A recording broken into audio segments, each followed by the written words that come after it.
Hi guys, what's up? We are back on the channel here, and this is obviously not the normal studio that you're used to seeing. And I say studio a little sarcastically because it is not much of a studio. It is a room with a whiteboard on the wall normally. But now today we are inside of the old, what is this thing called? I think it's like a J Croft or something. I don't know or I don't know what kind of motorhome we're in right now, but we're in a motorhome, and this is going to be where you're seeing videos made over the next couple of days here on the channel. We are at the Knoxville Nationals. We are in Knoxville, Iowa, camping maybe about a football throw away from the Dingus Lounge. So we're going to have a fun week here in Knoxville. We're still going to be bringing you guys content.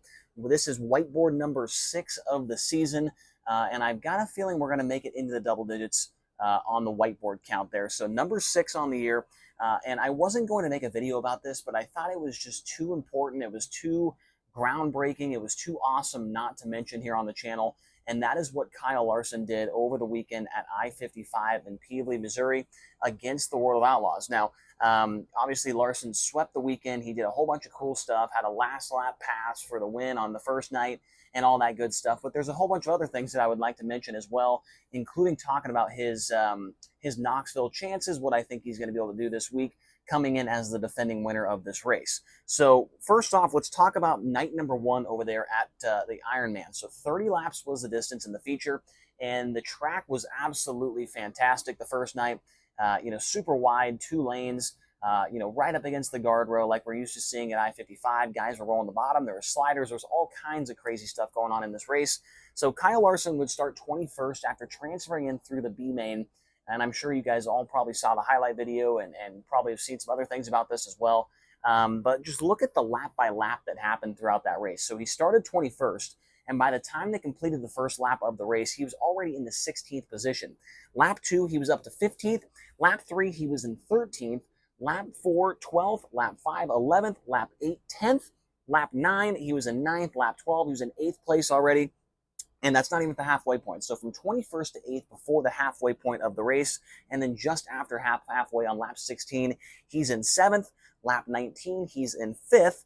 Lap 24th, lap 21 3rd, lap 26 2nd, and then obviously getting by James McFadden on the very last lap to get the win by 0.053, so 53 one-thousandths of a second at the line over James McFadden. Obviously, there was definitely some luck involved here, but Larson did drive his way up to second without, I would say, any luck involved. But winning the race, there was definitely some luck when Noah Gass came off the corner and came right in front of James McFadden, killed all his momentum, all of his speed down the backstretch. And then McFadden probably has watched that replay about 100 times now at this point, wondering why he slid to the top. He should have probably rolled the bottom. Hindsight obviously is 2020, but Larson saw his opportunity, rolled the bottom real nice, and it was such a cool picture that Trent Gower got coming down the front stretch. They're both doing wheelies across the line, trying to grab all the grip they can, and it's a photo finish, 53 one-thousandths of a second. How many photo finishes this year has James McFadden been a part of? It's at least 2 or 3 at this point in time, and I don't know if he's won any of those photo finishes quite yet. Now, on night number 2, things would go a little bit better for Kyle in the preliminary action, the qualifying, the heat races. It still wasn't a good heat race. He started second. You would think a guy that just went 21st to the win the night before would go from second to the win in the heat race and put himself in the dash. That was not the case. He got passed by Ayrton Jennison, would end up 3rd in the heat, and would have to start 12th in the feature. So in the night 2 race, he started 12th, and he was in 9th by the end of lap 1, so +3 by lap 1. Lap 2, 8th. Lap 3, 7th. Lap 5, 6th. Lap 7, 5th. Lap 14, 4th. And then, obviously, it's a 55-lap main event. Lap 33, he gets to 3rd. There's a couple of yellows kind of sprinkled in there that kind of killed a lot of the momentum that was going on during the race. Lap 34 second, and by lap 44, so 11 laps to go, he gets by Gio Scelzi and takes the lead. Would not ever look back and really would not be challenged. Donnie Schatz mentioned there in his interview that he thought he was probably about as fast as Kyle was. And maybe he was, but it was hard to tell from the cameras on Dirt Vision. Now, I wanted to mention this as well, that what was maybe one of the most impressive thing of this entire thing was the complete variation, the complete differences of the track surfaces that we saw over the 2 nights at I-55. Now, normally, I've been to the Ironman weekend 2 or 3 times, when I was with the Outlaws doing the Dirt Vision pit reporting and stuff like that. And usually the second night is usually way slicker, bone slicker across the center of the racetrack. Just with so many cars there, you got the midgets there on the track as well, and all the other stuff going on. having racing the night before, usually the track slicks off a ton. That was not the case. It was super humid, it sounded like, and the track was fast the entire race. It was kind of had some waves in it. It was kind of rough. It was definitely cowboy up for sure. But for Kyle to do what he did and come from 12th and come from 21st on two, I would say, completely different racing surfaces, that's something that is impressive to me. I mean, him coming from 21st to win, I'm honestly not shocked just because we've seen crazy stuff from him like this before. But the two different surfaces on the two nights, and for him able to make that happen was really, really cool. And I also want to mention that it was cool to see how excited he was on that first night to come from that far back and get the win. I mean, you could tell that he was absolutely jubilated. I mean, he was yelling and screaming on the scales and all the way back to the victory lane, and you could tell this, going up all the way on top for the full wing dance there, that he was super thrilled with how that race ended up. So cool to see that. Always love to see emotion coming out of the guys that win the race. Now, between those two nights, a plus 31 in the positions gained. So definitely passing a lot of cars was Kyle Larson over the last two nights. Now, we mentioned that he won by 53 one-thousandths of a second on the first night. These were his 33rd and 34th wins with the Outlaws in his career, the first two of the season for him as well, in limited starts. Probably should have won at Knoxville earlier this year, but lost an engine there and was not able to get the job done.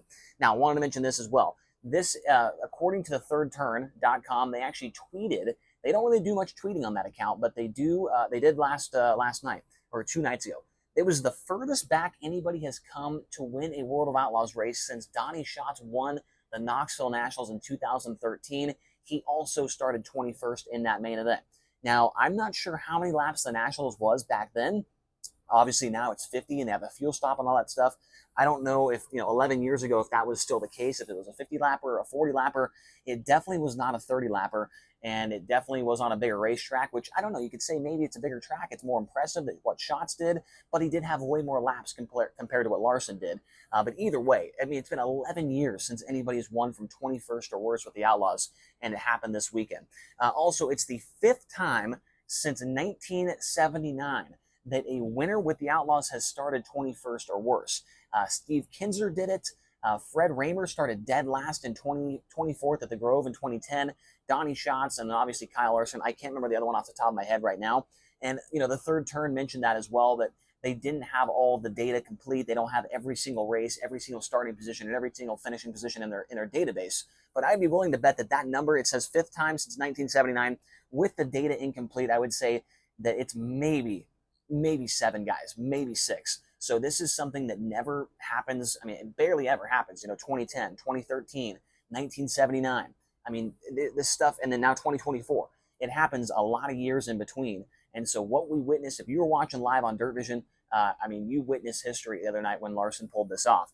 And also, I wanted to mention this as well from the third turn. They found this out as well, that this is potentially the first time in the history of the Outlaws since 1978 that the winner has come from outside the top 10 2 straight races in a row. Now, according to the third turn's tweet, they said prior to 2001, they don't have all that data complete for that particular stat. But I'd be willing to bet that cannot have happened very often, right? Where one guy, the same driver, starts outside the top 10 and wins 2 straight races. That is something that probably is, I'd be willing to bet it's maybe happened one other time, maybe. But I also would be willing to bet that it's never happened before this weekend. So 12th and 21st, Kyle Larson doing things that we might not ever see again. And now I want to mention this as well. This is the 3rd Ironman win in a row for him. He was there in 2020, did not race the 2 years after that, 21 or 22, but then he's won the last 2 in 23 and in 2024.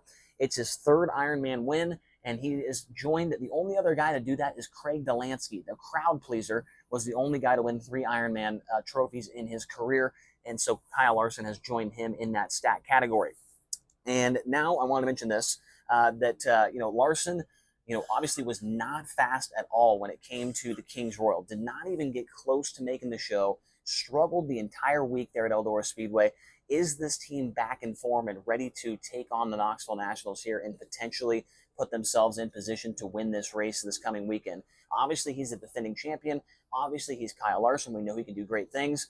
But We've seen him just last weekend at Peevely. He could not qualify very well. His qualifying was not very good. He hasn't qualified very well at all, to be completely honest with you, this entire season. Qualifying has not been a strong suit. And we saw just last week, with the 360 Nationals, that qualifying is such an important, it's such a crucial part of the weekend at the Nationals, that if you don't qualify good, if you qualify 14th or 15th, and even if you win the race, you still don't have a guaranteed starting spot in that Knoxville Nationals feature. You might have to come through the B, might have to come through the Hard Knocks night. So I think that Larson, if he can figure out the qualifying, then he's certainly going to be, starting in the first couple rows of the Knoxville Nationals. But with how they've been qualifying this year, it's kind of anybody's guess. It's a wild card if he's going to be able to be starting in those first couple of rows of the Nationals this week. So, but yeah, tell me what you guys thought in the comments section down below. Hopefully you guys don't mind my setup here for the next couple of days here. We're in the motorhome inside or at the Knoxville Raceway, just outside the racetrack, outside turn 1. So we're going to be having all kinds of great stuff coming out your way here on the YouTube channel. So thank you guys so much for watching. Hit the subscribe button, hit the like button, and comment down below, what did you think about the weekend that Kyle Larson just put together. We'll have more content coming out for you guys later on here, maybe today, but definitely tomorrow. Thank you so much for watching. We'll talk to you again soon.